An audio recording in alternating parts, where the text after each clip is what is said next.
I'm Eric Loy, and welcome to Eric Loy Interviews. On this podcast, we talk with folks from the VTuber community on their channels, their talents, their stories, where they come from, and their plans for the future. I would like to welcome Matt to the podcast. Hi. Hi, I'm Matt from the channel Matto-sama. Please introduce yourself for everybody. Oh gosh, I should have written something down for that. Either way, hi, my name is Matt. I am a content creator who does programming and software development, as well as, gaming, like a normal person. I focus on mostly live streams at the moment, where I showcase interactive technology that I made myself usually, or I'll make something on the stream, or do like weird challenges. Oh, that's cool. Yeah. So you're doing the programming and everything live. Well, occasionally. You see, the thing is, I get a bit embarrassed whenever I try to do programming on stream, and I also know that, the problem is I am very much YouTube brained. I watch a lot of YouTube. Yeah. So whenever I'm not being top, like super interactive and interesting the entire time, I'm like, oh no, my audience is gonna leave. So I tend to not program on stream that much, but people seem to enjoy it when I do. So I, occasionally as a treat. Do you get backseat programmers when you do that? That people come, oh, I would have used this line. Not really so many, no. Honestly, that was the main reason I wanted to start, the main reason I wanted to live stream while programming is so that experts could tell me how to do it better. Well, but, you'll not find a better bunch of experts than random people on the internet. It's true. They're randos. Yeah. Although, you also never find more wrong people than random people on the internet. So it's a very interesting balance that way. if you ask them, they're all experts. Yeah, if you ask them, they're always right. That's true. So what types of things are you putting together on the net when you're doing the programming? Well, you see, I have let me see, what are some interesting projects that I've done? There's a game named People Playground where you can mess around with a bunch of ragdoll characters. Mm-hmm. And what I did for that, for example, was that I made a mod that puts text above the characters' heads based on what the chat is saying. Mm-hmm. So the chat could play a character in this ragdoll torture simulator. No. I could beat up my chat. Yeah. You're a streamer's friend. Yeah. Here's another great way I can beat up my chat and they don't get mad. Yeah, I love killing them. It's like The Sims, but with chat members. Oh, for real? Yeah, something like that. Honestly, that sounds like a fun mod too. Yeah. To make my my chat role play as a character in The Sims. That would be really funny. And give them all. Do the I guess the swimming pool trick doesn't work anymore in Sims, so. Well, I mean, they're not in control, so I could still take revenge on them by killing them in the swimming pool. Oh yeah, absolutely. There's so many wonderful ways to do that in the Sims. I had Sims 1, so I had all the old school ways, Oh yeah, no, that's an awesome game. Honestly, the later Sims entries got progressively more convoluted in a way that makes me kind of go, eh. So I actually like The Sims 1 a lot. Yeah. Oh, I had it inside, and I was figuring out all sorts. One of my favorite ways to drive them nuts was give them a room and put in their bedroom and put a pinball machine where they can't reach it, but it's still in the same room. So there's absolutely no way they're ever going to sleep. Oh, right. Because if there's a noisy thing, then they can. Oh, yeah. Yeah. They just That's evil. Oh, yeah. They just get mad and stomp and cry. And then a ghost shows up and it scares them off. Can you imagine having to trying to sleep in the same room as a pinball machine? Oh, man. Especially when it never shuts off. I mean, you can walk over and shut it off anytime, but this thing just keeps going and going and going. And even if they wanted to Exactly. play it, they still can't get to it. So Yeah. I think the only thing more annoying than that is when your neighbors are using power tools all the yes. time. Oh, we've got that here. Uh, Got a neighbor who has its own junkyard kind of set up where he fixes all sorts of motors and things. So two and oh three, man. 2 and 3 o'clock in the morning. That doesn't sound good. Honestly, I get that too. I don't know what my neighbor is doing. He could be doing anything, but he built like a shed right outside my window. And he's just like constantly doing shit in there. Like, It's, uh yeah, now you have a beautiful view of his shed. it's you know what an even worse part is, yes, I do have a beautiful view of his shed. But also this makes it very obvious that he made the shed wrong or something, because the water on top of the shed's roof never drains, so it just becomes like a mirror when it's rained. Oh, Yeah. yeah. I get like water caustics on my ceiling Oh, when the jeez. sun hits, right? Well, not only that, but we've had some really soaking rains where we are. Mm. Enough rain or snow or something on there, and it's just going to collapse. Part of me hopes that happens, Oh but man, that's I shouldn't say that sort of when thing. when you walk around and have a flat roofed building, you're basically creating a swimming pool, Yeah, and yeah. that's no fun to deal with when the bills come due, so to speak. So Oh, right, what yeah. type of games are you playing online? Gosh, yeah, well, all sorts of stuff. Honestly, the thing with me is I enjoy playing video games, but not that much. Hmm. Yeah. It's more of an excuse to be live streaming. So I'll play just about anything. Mm, My favorites are mostly like vehicle building games, like Besiege and Scrap Mechanic. Although I don't tend to stream those very often. Um, oh, games that I really loved streaming. I'm like literally looking at my previously streamed things now. Mario Galaxy was really fun to stream yeah. because I didn't have to think too hard. There's always a plus. It's always what? Always a plus when you don't have to think too hard. Yeah. No, it was awesome because I know that game from childhood, and I just had to like press the buttons and things happened, and it Yep. was great. Yep. Yeah. Yeah. Recently I played Tomodachi Life Living the Dream, which Oh, is a recently released game, yeah. also a life simulator. Yeah, that looks like fun. Yeah, it's great. Although I did kind of immediately burn myself out on it because all my friends were playing it and all my favorite YouTubers were playing it. Yeah. So I had like terrible Tomodachi fatigue after that. And there's another way. Yeah. That's you can really torture them in that too. Put your chat in there and just you know. Well, the shameful thing about that game is that the developers made conflict really rare.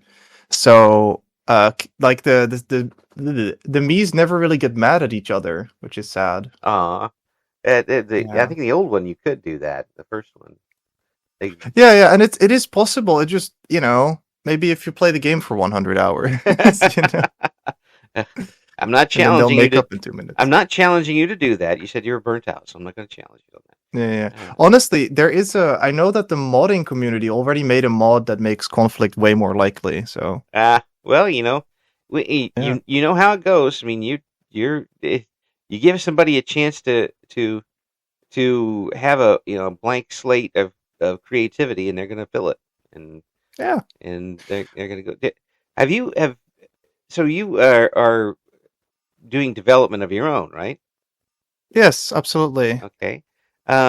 It so I don't want to get too close and personal with what you're good doing, but um, Mhm. when you are playing or when you get started on a particular game, do you look at it with maybe a different eye than other people do because of your background with computers?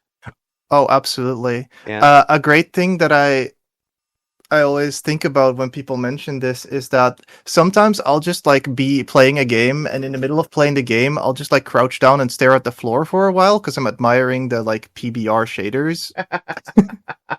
Or yeah. Yeah. The audience like, what what are you doing? No, I just really like Wood. this. The wood.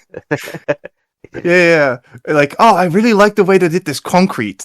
Yes, That kind of stuff. the shading is Or great. There's no there's no breakouts. It's perfectly fine. It's you don't yeah, you yeah. don't fall through, which is nice. Oh yeah, it is always nice when you don't fall through the terrain. That is a Yeah, lot less. How do you say? Uh, I forgot the word. yeah, Like obvious of a thing yeah, than you yeah, would think in a video game world. yeah. Yeah. There's nothing like having your entire game shut down because suddenly your knees are in concrete. Yeah. Yeah, for no particular reason. Um, it's still Mm. and the thing, what surprised me is that there's times when it still happens today in programs. And I'm like, this is this is Yeah. this is stuff that happened on my old Commodore 64 for crying out loud. Oh, I could go in detail about why this sort of glitch happens, or why this sort of glitch happens, and I could, but I really feel like we would still be here in a couple of hours. Does it? How much does it bother you when you do find a glitch? Honestly, not that much. I am a very much, and I don't really know how to put this into words, but I'm the type of person who thinks that um, developers shouldn't fix their glitches so much, Mm, especially because there's a lot of famous glitches, right? You have the accelerated back hop. You have bunny hopping is a very common one in video game where you can go faster yeah, than you're the supposed to by repeatedly jumping. yeah the Zelda Um, games could do that. yeah, yeah, yeah. Yeah, Oh yeah, Zelda where you can like roll a yeah, lot and yeah, yep. go Jump, fast that way. jump, roll, jump, roll, jump, roll. Yeah, Exactly. yeah. Well, that sort of thing where that becomes kind of part of the game's identity after a while. Hmm. Um, and often plays into speedrun tricks. And when those bugs get fixed, sometimes it ruins the entire thing that people play the game for, you know? Oh yeah, And I yeah, think that's a shame. And I yeah. feel like some companies have like different opinions about it, right? For example, Nintendo will not allow their games to have any bugs, even if they're fun. Yeah, And I think that's a shame a lot of the time because it's yeah. like Well, ruining the fun. I'm sure there are times when they've like the old Super Mario games where there was a bug that people found out, but it didn't necessarily you know do anything that was detrimental to regular gameplay. So they just kind of said, "Yeah, we did it that way on purpose." Yeah. Yeah, yeah, yeah. Oh, certainly that too. That's called an exploit, I believe. Or not Yeah, even, because it becomes. Oh, well, whatever. yeah, What I was going to talk about, or was that what I was going to mention, is like the the famous BLJ or backwards long jump yeah, from Mario 64, yeah. which I believe in the DS version they did indeed patch out. Oh, So, I have made yeah. people mad. I want Sorry? to do that, but some. I mean, sometimes you have to, obviously, because it'll break the game if you don't. But it has to be Well, frustrating for the programmers too. yeah. Well, the thing is, when it comes to something like the BLJ, you have to go out of your way to do it, you Yeah, know? yeah. So, There's one of the I don't reasons really that, know. but if I would imagine if you're programming something, whether it's a game or regular programming, and you've tested it and you've beta tested it and you've done everything you can with it, and then somebody points out, "Oh, you made a glitch here." Honestly, personally, I think it's really funny when that happens. For example, what was that? I had a game. I made a little skiing game a long while ago, Hmm. and one of my playtesters pointed out that you can cross the finish line after you died and still win. And I thought that Yay! was so funny, so I kept it in. Yeah, well, yeah. You didn't not finish the race. Just that Yeah, your spirit didn't finish the race. you crossed the line, but you're dead now. And the then just move on to the next one as if nothing happened. Yeah. Yeah. Oh, I first messed with a computer in 1983. Um, we had it in school. We were one of the first ones in our area to have Apple IIe's in our Ooh. class. Yeah, we were. Yeah, remember 1983 Apple II? That was pretty. pretty up there. I mean, that was for home Uh, computing and stuff. That was, you know, yeah, that was like space technology. yeah. Well, really was for teenagers who Yeah. at the time we were going to our arcades and putting quarters in the machines, and I was able to learn the basic of it pretty well, and I then eventually got a Commodore 64, which had the same basic. Um, Hmm. so I programmed a couple of things on that thing, and it wasn't any graphics to it. It was all text based, but by golly, it was exhilarating to watch it run. It It's so much fun, right? Wait, yeah. did you actually you wrote a text adventure game? Well, in a way, it was a pro wrestling game. Yes, it was a wrestling game, a text-based wrestling It game. absolutely was, and it was. I had modified it to where it could be a tag team game. Mm-hmm. And when the printout on the old dot matrix was about 3/4 of an inch long, if you just stacked it, it's just that thick. And I was using data. I think I used every variable I possibly could. I That's really I fun. had written because you Wait, back then you could only use certain variables.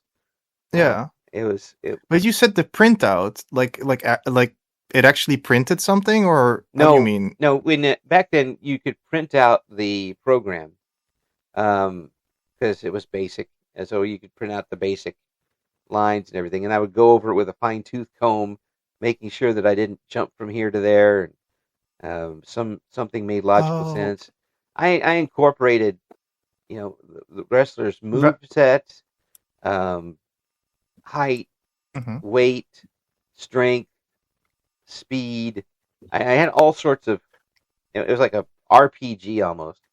Um, That's really cool. Wait, I'm really interested. Sorry, one moment. I'm really interested in this concept of you could print out your code so you could read it better because the text editor was genuinely that bad on those old computers. no, Is that the idea? you could text edit it, but if I would print it out, then I could study it away from the computer. Um, Oh, yeah, because there was all right. yeah, because I would take it with me and look it up and so what am I doing with the data here? Why isn't this That's person really showing up? interesting. It was. I was pretty proud of it. I mean, for being a 18-year-old who didn't know anything about graphics on a 64, um, and Wait, graphics if you wouldn't were have. 18 in 1983, then you are roughly I am 60 now. 60. Yeah, I'm old. I'm an old man. You're younger than my dad. You can. Yay! I win one. Woo! Oh, and of course it got more and more. I mean, you can't do something like that really now on a computer, and it got way out of my league very quickly as far as Sorry, one programming more goes. time. What was the last part? I said, Somebody texted me something. no, the programming itself with the newer Hmm. computers it wasn't exactly something that I could learn like a side hobby. Oh, right. Yeah, so I let it go, but it was a lot of fun when it lasted, and um, taking a computer that only had certain limits and doing what you could with it was Yeah. about the most creative I ever got, probably. Honestly, I think it's such a shame to some degree that computers are so powerful now Mhm, because modern game developers and software developers and such will just put no effort into optimizing their game. mhm, They just go like, put 100 materials, put 1,000 shaders, mhm. Yeah, whatever. yeah, and okay, I got to ask you about this. What about Hmm. how do you feel about the use of AI in programming? Okay. Um, Honestly, my opinion is that I don't really know. Mm, Because I think out of all the use cases for AI, I see programming as the least like scary somehow. Right. I mean, it is scary because there's a lot that can go wrong. Because if you don't understand programming and just start running random AI generated code, Yeah. then you're gonna introduce security vulnerabilities if you're doing anything actually important, Well, right. and Yeah. two, I don't know, it might just not do what you want, and if you just follow instructions blindly, you might just like fuck up your registry or whatever, you Oh, know. yeah. Yeah. So Yeah. I think it's really like it can be good and it can be bad, I suppose. But like be careful. Yeah. Be careful, please. Yeah. And not yeah, and then not to mention the environmental impact, of course. Oh, yeah. So Yeah. Yeah. but When I look at something like that and being a mm, non-programmer, I'm like, well, I can see somebody using it for something that's repetitive. mm, So you don't have to mess with, if there's a certain little loop of programming that you're going to be using over and over again, um, then you could just, click something and have it. It's like running a routine, um, instead of mhm. actually AI. Because, but using the actual AI to generate the idea is a little much. I think honestly, when it comes to, because I've done a lot of brainstorming, Hmm. trying to like do brainstorming with an AI, Hmm. Yeah. Yeah. and the issue is that um, because of the way that the technology works, the AI will just give you the most average answer out of every answer ever. Mm, Which meaning that it's not very original or interesting or good. yeah. Yeah. So It's if always you try to use there's no super high or super low with it. It's just Yeah, it's just like super extremely middle down the road, yeah. and therefore it's always extremely generic. Like if you ask it like, "Oh, I have this great idea for this and that. I want to make a fantasy game, for example. Like I have an idea for a fantasy world," and they'll go like, "Ah, yes, great idea. You should put it in medieval Europe. You should have knights fighting dragons, and you should have elves there." And it's Yes. like, yeah, no shit, Sherlock. Yeah. Yeah. Well, it's like I woke up this morning and knew that. Tell me something I don't know. Yeah. Exactly, but Yeah. it'll never tell you something you don't know. Yeah. That's Yeah. the thing. It very rarely, and no matter what, correct me if I'm wrong on this, but Hmm. the I would think that every time somebody interacts with an AI, they are still the AI is supposed to be non-biased, but it's automatically going to be biased because of the programmer, isn't it? Well, the thing is, it is not automatically biased because of the programmer, Uh, because the way that modern AI works, and I'm speaking specifically about LLMs here, yeah. is that they are more so trained than that they are programmed. Hmm. Uh, Basically, they are a self-optimizing mathematical equation that takes in a lot of data, compresses it down to a kind of logical structure, and then reproduces the result. Um, so basically, what happens is that it does have extreme biases, but those biases come from its training data. For example, if let me see. If you gave it training data of 100,000 people and they all said that the color red is beautiful and the color blue is bad, Yeah. um, then the AI would replicate the same answer. Yeah. Yeah. Yeah. So Yeah, that's kind of what I meant by bias and something like that. It's it's got to have input to have output, exactly. and Yeah, input's got to come from somewhere. The old and the old phrase used to be garbage in, garbage out. hmm, That was an old term back in the 80s for computer they still stuff. use it. Yeah, GIGO, garbage in, garbage out. Yeah, Yeah. and I when I before I knew the impacts and stuff about AI, and Hmm. I occasionally mess with an AI supposed character, and I go on and Right. I try to break the AI as much as possible. Um, just try to force it to make ridiculous decisions and um, try to talk it out of its programming. Yeah. It's And that's really fun. yeah, Like looking at the limits of new technology. yeah. Just say, can I break it? Can we So break it? do you look at that sometimes when you see a program? It's like, how can I break it? Well, yes, obviously. But also, I feel like a lot of the time when I watch other people try to break software, I'll go like, "Why are you trying?" It's like, okay, I had this other creator once who I hung out with back in Mm-hmm. the day, and he had a series, I think quite misguided series, where he would like destroy his video games. Mm. And one of the things he did was he ran his CD under the tap, thinking that would destroy it. What? And CDs, I get the logic, right? Because Yeah, electrical objects, yeah, like computer game devices or like computers and stuff break when you put them under the tap. right. If you introduce water into the system, they're going to short circuit. They're going to break. Yeah. But that's not what CDs do. No, no, you can. For example. But I feel like that sort of things happens a lot where like people will go and try and break an AI by just using it normally, Yeah, and it's like, yeah. Well, I guess. I mean, that's literally just trying to damage. If you damage a disc, well, yeah, Hmm. you're breaking the game, I guess, but there's no fun in No, no, that. no. Well, that was the thing. He was trying to destroy the disc, but running it under the tap doesn't do that because No, it's it just like doesn't. a solid thing. Yeah, I mean, people write on them all the time. I mean, yeah, Yeah, and it's you're still, gonna have to leave it under the tap like really long for it to yeah, actually yeah, corrode away. yeah. Yeah. I don't know. There's ways of doing it, but I mean, if you're gonna do that, Mm. just you know, take a hammer and smash it. Don't- Honestly, that that would probably been a lot better of an idea for him. yeah.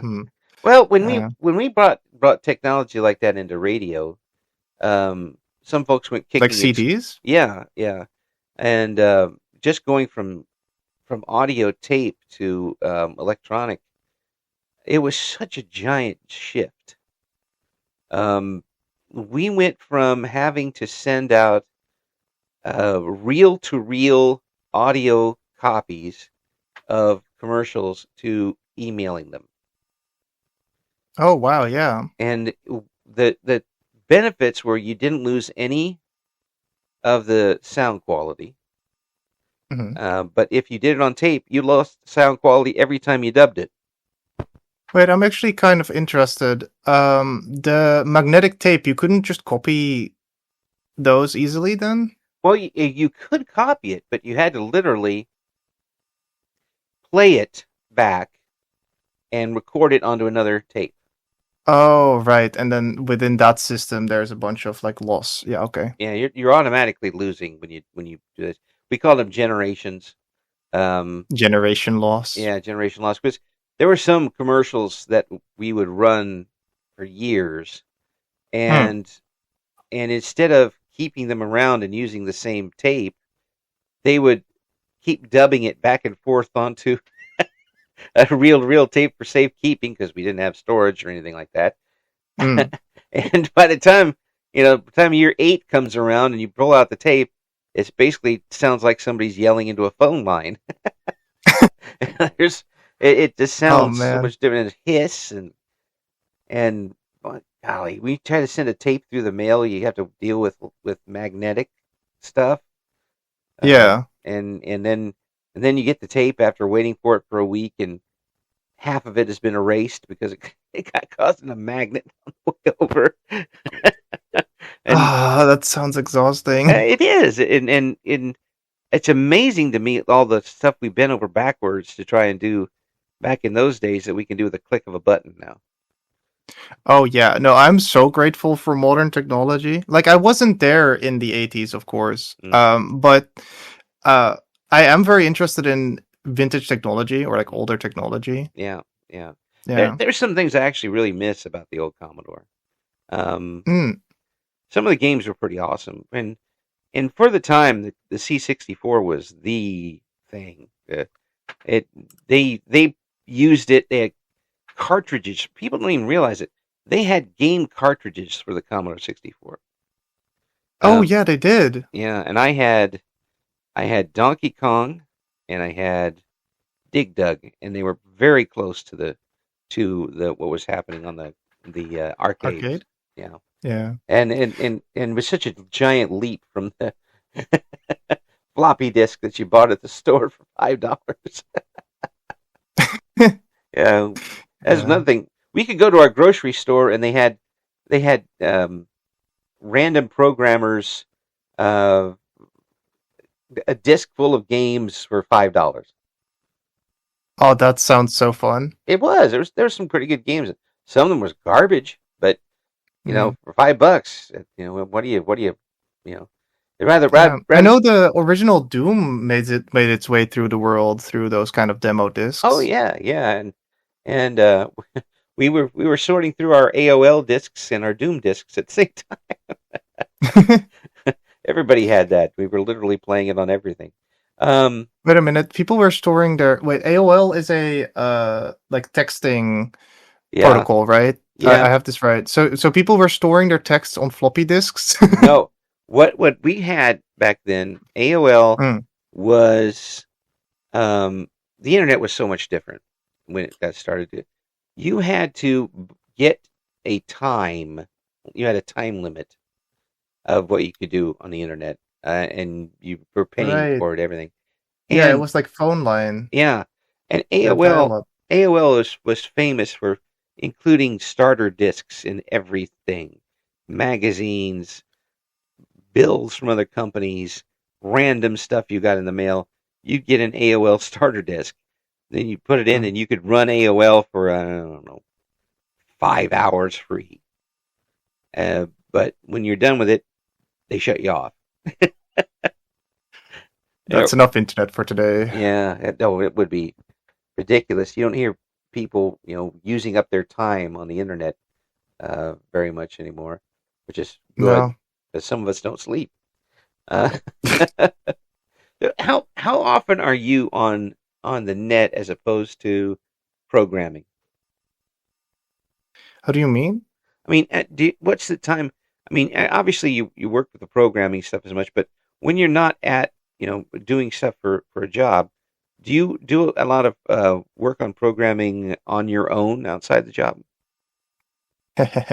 I don't do programming for my job, but Oh, and also I don't have one. oh, I'm currently between jobs. oh, Don't worry about it though. I'll figure it out. yeah, Anyway, um, but yeah, no, I do spend quite a lot of time on the internet. Plus, the distinction between spending time on the web and spending time programming isn't really all that big yeah. because a lot of the time when you're programming, you are continuously looking up how to do it on the web. Oh, yeah, So yeah, yeah, it's just a different way of being online, I guess. yeah. And are there things that now, after you know what you're doing, Hmm. are there things that you still find that you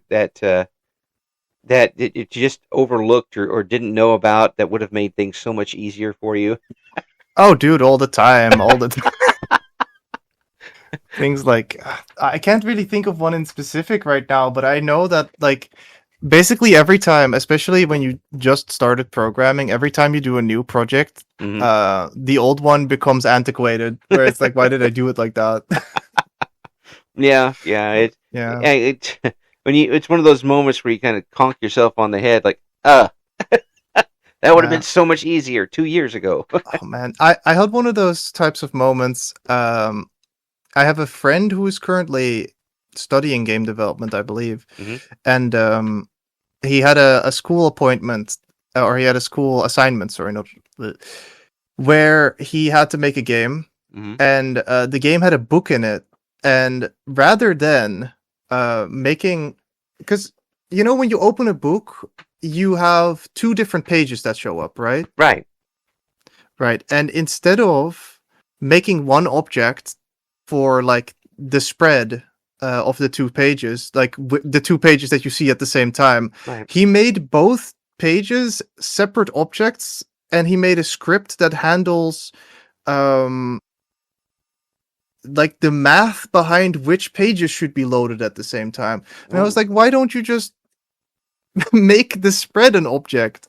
And that way you like, I don't know. It was so I like, mean, why it, did you it, do it it like probably got the job done, but it probably, you know, you It's Rube Goldberg type thing where you this to this Yeah, to this to this exactly. instead of A to B, you went A to C D E F G, then to B. Exactly. Yeah. Exactly. Exactly. Mm. It was really funny because it was like iterating through the list. And I was like, why don't you just iterate through the list linearly? Oh, well, that's because the pages are separate. Well, why are the pages separate then? It makes like it was like the programming was so much more complicated because the scene wasn't set up right type thing Ah. where it's like why do it that way? Yeah. Yeah. Oh, there's so Yeah. many layers that people don't get with when they when folks that either know enough about computers to mess things up or don't know anything about them at all really take a look at a game and start criticizing this, that, and the other thing. They have absolutely no idea what goes into it. Oh, Um, I think that's really funny, yeah, because people will. I liked watching reviews a lot, yeah. and sometimes people will just say shit in reviews like, "Oh, they should have added an entire bloody blah system." Where it's like, I don't know, you have like a racing game, and it's like, I'm really upset that they didn't add a car customization feature, and I'm like, that. I don't know. Maybe if they had an extra year of development, they would have. You know? Yeah, that's. I mean, they're busy working to get you a good racing experience, Hmm. and it's like they're focusing on the one little shrub when they're in the forest. That too, that too. Yeah. I don't know. I think a lot of people have just really like weird opinions about what games should be like Mm. sometimes, What? and But what's the one that really gets at you? If there's is Mhm. there a common opinion among us people who don't know anything that really bugs you?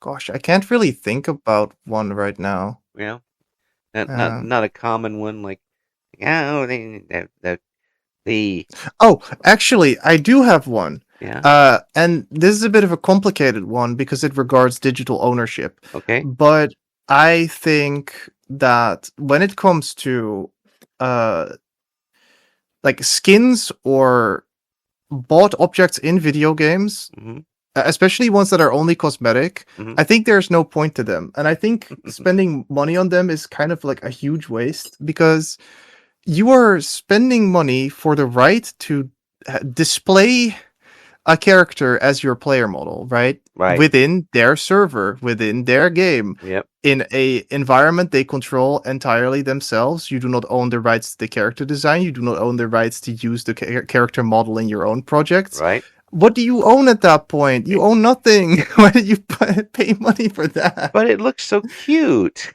It's okay. Well, you can download a PNG and put it on your desktop if you want it so bad. Like, why do you need to have it like? Why do you have to look at like? I don't know. You might like Darth Vader very much, but why do you need to look at his butt in Fortnite the entire time?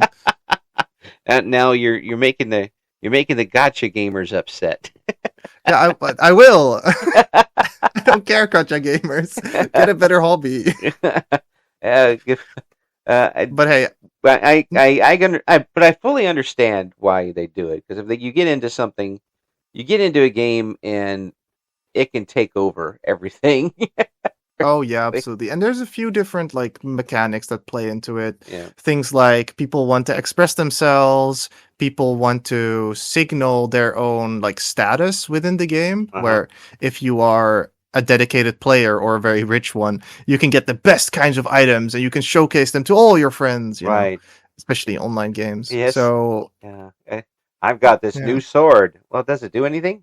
No, No. but it sure looks But good. I have the most expensive sword in the game. Honestly, it's the same logic where people buy like really expensive cars they can't afford, and I'm like, why do you do this? Yeah. Well, yeah, that's true. But then that Yeah, it's also, like, are you a race car driver? No, then you no. don't need to own a race car. I knew somebody who got is big truck enthusiast, pickup truck Hmm. enthusiast, and he had bought a truck, a pickup truck, and it Hmm. was a great pickup truck. Spent a lot of money on it, but then he spent a lot of money on modifying things, where he made very personal additions to the truck, and then didn't know why he couldn't resell it. Well, because you basically turned it into your own Frankenstein's monster. I, That's Wild. What kind of things did he put on it? Like his name or No, the Joker? just all sorts of. It wasn't cosmetic. It was things like pressure gauges for every tire, that sort of thing. It was there were so many gauges and stuff in the car. Like I don't even He know made what it. these do, and I'm not gonna. I bet he made it look like the Chernobyl control panel with Oh just like a yeah, bunch of yeah, flashing different color yeah, lights. and he loved it, but when it got time to switch to another truck, nobody else loved it. If you, Yeah, no. I think honestly it would be so scary to buy something like that because, the more moving parts on a device, the more can break. oh, absolutely, absolutely. Yeah. Even if they're not really essential to making the car go, now suddenly if you're driving around and you spent extra money because it has all these frills, and one of Hmm. them goes south, if you now you got to spend money to fix something that doesn't make any difference. That's Exactly, it, exactly. For example, if one of those tire pressure meters or whatever breaks yeah. in a very particular way, then maybe it'll let all the air out of your tires, Oh and then you're yeah, like, well, yeah, and you then know, like I spend extra for this.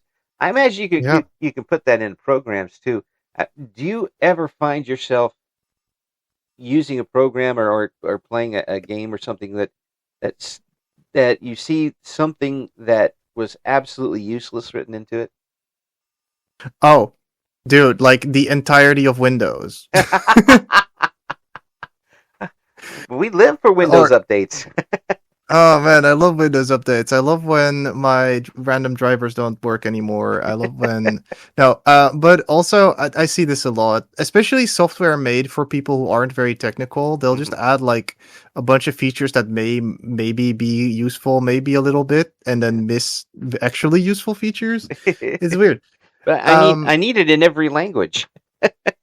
yeah, that kind of thing, I guess. But sometimes you just wish that everything was open source. Mm. I've had genuine moments where I was so annoyed with how a particular software, blah, blah, blah, where I was so annoyed with how a particular software worked that I just had to make my own.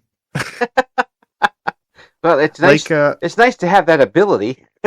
yeah, yeah, absolutely. But it's also a curse because a lot of the time you start one of those and then you realize why you didn't, Yeah, or why you yeah. shouldn't. Now you're 40% in the project. You're like, oh, what did I do to Oh myself? no. Yeah, yeah, because it's really like that. I don't know. For example, I really like making flowcharts for some reason. Well, It's kind of a joke between me and my friends that I keep making flowcharts, but I like for a long time I just didn't have a nice program for it. yeah, So at some point I decided I wanted to make my own, and then I realized why there weren't any good for flowchart yeah, programs. yeah. Flowcharts, flowcharts are you know at least something along lines of a flowchart is really good if you're like when I was doing that game back then. Mm, Um, Flowcharts will help. What if this happens, then this? If this happens, then this? Because you had to you had to imagine basically every scenario and what would happen after that, and yeah, what you want it to do. Sometimes, and you always had to introduce randomness into it. Sooner or later is random, and I can tell you this: a Commodore 64, for all of its fun, only had so many random things it could do. oh, Yeah, even back then, if you used random numbers, it only would generate a certain number of numbers. Um, right, and then you would get the same outcome sometimes because it would run very similar numbers in a row. Um, and that was a little frustrating when I would run the program. But yeah, I you're talking about something that only had 64K.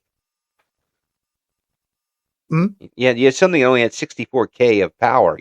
It wasn't. oh yeah, yeah. Yeah, it wasn't Big Blue for it. It wasn't probably as there's a lot of people who have watches that are 10 times, millions times better than that to run. So You're right. It is kind of crazy to think that your average smartwatch is kind of more powerful than like a high-end computer from the 80s. oh, absolutely, it is definitely. People have That's wild. shoes that have more technology than that. That's Oh man. that'd be the next thing is Apple shoes, and people. People be walking down the I have street. those shoes 64. Yes, shoe 64. And depending on the size of your feet, it tells you how much you can actually do with them. Um, Oh my god, they have like what the bit size is yes, dependent on your shoe size. that's So you have right. like Poor people with tiny feet. They don't get anything. yeah. They can run Doom. That's about it. They can run Doom. Anything can they can literally run Doom with their shoe. Yes, yes. One on each foot. Um, One on each foot, and then so they run around on their yes. Doom. So Yep. what made you decide you wanted to do a different sort of creation and get on with the content creation and VTubing? Um Honestly, the content creation and VTubing is older than the programming. Really? Wow. Yeah, Uh, because honestly, when was the first time I did a YouTube video? I believe I was 15. yeah. And what had happened was honestly, I always really loved watching YouTube. Like when I was a kid, when I was younger, I would literally just like sit there and watch YouTube videos like Yes. religiously, Yep. Yep. especially Minecraft videos. I love those. Um and at some point I was watching a YouTube live stream. They had just introduced live streams on YouTube, I believe, or it was like relatively recent. And the live stream hadn't started yet, but I was like having a conversation with a bunch of like weirdos on there. Mhm. And uh at some point one of them was like, "Oh, you are very funny. You should do videos." And the only program that I knew that could record videos and upload them to YouTube was the video game Spore. They had just had that built in. Yes. Um yeah. So I made some of the like weirdest creatures that I could think of, and I just uploaded them on YouTube. And the funny part is that those people, obviously, I sent it to them, and they commented on those creatures, Yeah. and that's how I later added them to uh like a group conversation. I believe I used Google Hangouts because I didn't have a phone, so I didn't have a like what's that called, phone number to do WhatsApp with. Right. Right. Yeah, so we talked on Google Hangouts for a while, and I honestly don't really talk with many of those people anymore. Yeah. But I went to one of their weddings. That's something, you actually get enough connection to folks that you don't even see that you get invited to their weddings. Yeah, it's crazy. Like to think that if I wasn't there at that exact moment doing the exact thing that I was doing at the time, I would have just like never met some of the most influential people in my life. Oh yeah, Crazy. the ability to talk around the planet to people is for a kid who grew up in the '70s is pretty amazing. If I Oh yeah, were absolutely. if I were to talk to somebody in another country besides the U.S. in 1983, it would have cost about $1 zillion, and it would have been over a landline phone, and would have sounded a lot like screaming into a can full of beans. Um, Yeah. and it would have been just terrible quality, and I would have been fired for doing it anyway. Yeah. And I mean, Oh man. but now basically I pick up a microphone in my house, and now I can do it. Um, Yeah. and it's just the whole thing blows me away. And one of the reasons why us old people get all fussed up over technology is that it's doing things that we couldn't have even imagined it doing back then. Um, I can imagine that you couldn't imagine back then. yeah, absolutely. Yeah.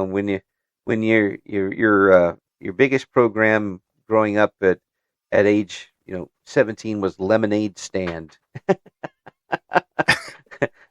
and then we were learning how to hack around that one. Did you? Did Wait, you? what does lemonade stand for the people who don't know at all, Oh, including me? lemonade stand basically is you ran a lemonade stand, and Oh, okay. you had to. It was basically a math type game with a little bit of variance. You had to make the lemonade, invest in the product, set the prices each day depending on the weather and all of that to try and make money over a long term. It was the closest thing to like trading card shop simulator type things we had Ah, back I then. see. And I managed to sell on a very hot day. I made one glass of lemonade for $100, and they bought it. Like, well, that was pretty good. Man must have been that guy must have been so thirsty. Yeah, and then I went ahead and opened up a chain of restaurants, overpriced food. Everybody has to come and get. But going from that to, running, heck, monster hunter, Oh yeah, just an immense technology gap. But those latest Monster Hunter games look like movies, basically, Oh, right? Like, yeah. honestly, those rubber suits, black and white, Godzillas, Uh-huh. still like basically look worse than modern Monster Hunter if you think about it. Absolutely. That's wild. Absolutely. It's Yeah. it's That was the 70s too, right? yeah, Or well, was it 60s? 60s even. Yeah. Yeah. But it all runs together for me now. All my memories So run long together. ago. Yes. Hey, Matt, have you got any big plans for your channel coming up? Hmm. Uh, Maybe, sort of, not really. Like, I'm not working towards anything specifically right now, Yeah. other than maybe getting 2,000 YouTuber subscribers or whatever. Yeah. But if people give me enough money, I will wear a maid dress on stream. So that's There you go. Yeah. That's everybody's goal out there is to give Matt enough money to wear the maid's dress on stream. Ka-ching. I believe we only need like 30 more. Oh, so it's 30 more euros. It's very doable. Very doable, folks. Very doable, folks. You could get to see me, funny programmer guy, in a maid dress. This is true. We're gonna have all the links we have for you in the description for the interview, and I wanted to thank you for coming on. It's always a pleasure to talk to somebody who obviously enjoys what they're doing so much, and and also someone I can kick around old computer stories with. Yeah, I really enjoyed those. Thank you so much. I hope we talk to you again soon. Thank you so much as well. Yeah, have a nice day. Thank you for listening to Eric Loy Interviews. Join us again next time when we talk to another member of the always interesting VTuber community.